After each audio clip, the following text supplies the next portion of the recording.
سب سے پہلے تو یہ بتائیے گا کہ اس وقت ایک پی ٹی آئی کے لیے مفاہمت کی راہ بھی اختیار کی گئی ہے حکومت کی جانب سے، اور مذاکرات کے لیے کمیٹی بھی بنائی گئی ہے۔ گو کہ ابھی بیرسٹر گوہر صاحب نے اس سے انکار کیا ہے، وہ کسی کمیٹی کو جانتے نہیں ہیں۔ کیا ابھی آپ کی اطلاعات کیا ہیں کہ کیا ابھی پی ٹی آئی سے رابطہ کیا گیا ہے اس مذاکراتی ٹیم کی جانب سے؟ بہت شکریہ۔ پہلی تو بات ہے کہ ہم لوگوں کی طرف سے جو پہلے ابھی نیا لیٹسٹ کور کمیٹی کیا فیصلہ کرتی ہے، ہم لوگوں میں سے یہ فیصلہ ہو چکا ہوا ہے کہ اس حکومت فاشسٹ حکومت سے فارم 45 اور 47 کے نتیجے میں مارد وجود آنے والی حکومت سے تو مذاکرات ہو نہیں سکتے۔ ان کے پاس کہنے کے لیے کیا ہے، مذاکرات کرنے کا وقت جب ان کے پاس تھا وہ وقت انہوں نے ضائع کر دیا۔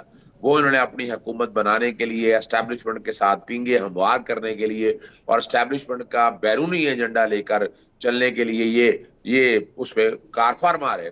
ہم نے اس حوالے سے یہ سارا مینڈیٹ جو ہے وہ محمود اچکزئی صاحب کو دیا ہوا ہے، تحریک تحفظ آئین پاکستان، اور وہ جو ایجنڈا ہے وہ بڑا واضح میں آپ کے سامنے رکھ دیتا ہوں، وہ زیادہ لمبا نہیں ہے۔ سب سے پہلی بات ہے، آئین پاکستان پر امن و عمل درآمد، کوئی ادارہ ایک دوسرے کے اختیارات میں تجاوز نہیں کرے گا، کوئی اسٹیبلشمنٹ کا سہارا نہیں لے گا، جمہوریت کی پاسداری کی جائے گی۔ یہ عدلیہ کے جو بے توقیری کی جا رہی ہے، جو اب آئینی ترامیم سوچی جا رہی ہے، اس طرح کی کسی بھی سوچ کو پروان نہیں چڑھنے دیا جائے گا، اور نہ ہی جو قانون سازیاں کی ہیں ماضی کے اندر اس پارلیمان نے جو بے توقیری کی ہے وہ ساری واپس ہوگی بے فکر کے، چاہے وہ الیکشن امینڈمنٹ ایکٹ ہے، سیکشن 57 ہو، سیکشن 232 ہو، جس کے تحت تاحیات نااہلی کو انہوں نے کم کیا۔ پھر انہوں نے آپ کے سامنے ہے جو الیکشن ٹرائبونل ہے وہ ریٹائرڈ ججی سے پھر آگے آ جائیں، مخصوص رشتوں کے حوالے سے جو ترمیم کی ہے وہ ساری ایسی کسی کو سپورٹ نہیں کیا جائے گا۔ کھلے دل سے آئیں، کھلے دل سے آ کر بیٹھے اور معافی مانگ کے آئے قوم کے ساتھ۔ حکومت بھی یہ کہہ رہی ہے کہ پہلے معافی اس کے بعد بات چیت ہوگی، تو کیا بانی پی ٹی آئی پہلے معافی مانگیں گے سانحہ 9 مئی کے حوالے سے؟ سوال ہی پیدا نہیں ہوتا، سوال ہی پیدا نہیں، کس بات کا؟ بشرا بی بی کے اگینسٹ کیس بنایا، وہ سارے کے سارے 12 کے 12 کیسز میں ڈسچارج ہو گئے۔ عمران خان کے خلاف بھی 12 کیسز بنائے ریمانڈ میں خود 15 جولائی میں دہشت گردی کی کورٹ میں پیش ہوا، ہائی کورٹ میں چیلنج ہوا، وہ ریمانڈ سارا سیٹ اساؤٹ ہو گیا۔ ایویڈنس کون سی ہے؟ ایویڈنس کون سی ہے؟ ہمارے کیس وہ ایک ایس ایچ او ہے جو کہہ رہا ہے کہ جناب ملاقاتوں میں موجود تھا، میں سنا کرتا تھا، 9 مئی سے لے کر 12 مئی تک وہ خاموش بیٹھا رہا، وہ عدالت ہی نہیں مانی، تو ہم نے سوال ہی پیدا نہیں ہوتا 9 مئی کے جب ہم نے کیا ہی نہیں، معافی کس بات کی مانگے؟ معافی تو وہ مانگ رہے ہیں جنہوں نے کیا ہے، جو اس کے ذمہ دار آئے نا، حکومت آئے، کتنے سال سے کہہ رہے ہیں جوڈیشل کمیشن بنا لیتے۔ اگر جوڈیشل کمیشن کی کوئی رپورٹ آ گئی ہوتی تو پھر آپ تقاضا کرتے تو پھر سمجھ آتی ہے۔ آپ یہ دیکھیں اظہر صدیق صاحب، اب خود ہی بانی پی ٹی آئی یہ کہہ رہے ہیں کہ احتجاج کرنے کا کہا تھا، تو جب آپ نے یہ کہا احتجاج کے لیے کہا تھا تو پھر یہ واقعہ بھی ہو سکتا ہے، یہ اسی کی کڑی ہے، یہ مختلف تو نہیں ہے؟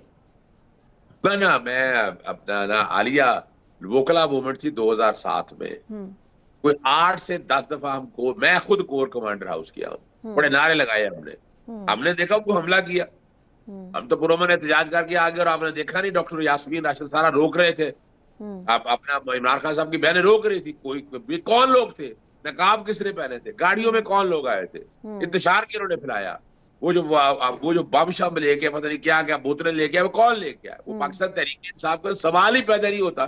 اگر دیکھیں نا، قومی مفاد میں اگر ایک لیڈر کو ملک کے لیے یہ فیصلہ کرنا پڑتا ہے کہ ایک واقعہ ہوا، چاہے دانستہ طور پر ہوا یا پھر غیر دانستہ طور پر ہوا، ایک واقعہ ہوا، ایک سانحہ ہوا، اس کو مان لیں، اس کو تسلیم کر لیں، اور اس کے اوپر اگر اپالوجی کر لی جاتی ہے تو اس میں حرج کیا ہے؟ اس میں انا کہاں پہ ہونی چاہیے؟ اپالوجی تو دیکھیے، اپالوجی تو پھر کرنی چاہیے نون لیگ کو، پی ڈی ایم کی حکومت کو، کہ وہ نالائق تھی، وہ روک نہیں سکی۔ لوگ اگر زمان پاک سے نکلے، لبرٹی مارکیٹ گئے، لبرٹی مارکیٹ سے وہاں تک پہنچے، راستے میں کتنا کچھ تھا، کوئی ایک روکا ہو؟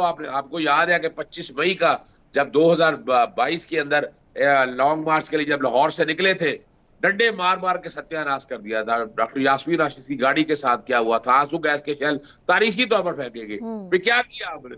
معافی تو نہیں مانگ رہی ہے کہ جناب ہم نالائق لوگ تھے، ہم نے روک نہیں سکے، ہم احتجاج کو کنٹرول نہیں سکے۔ حکومت تو ان کی تھی نا، پولیس والے وہی سارے لوگ، اس وقت بیوروکریسی ان کے ساتھ کھڑی ہے۔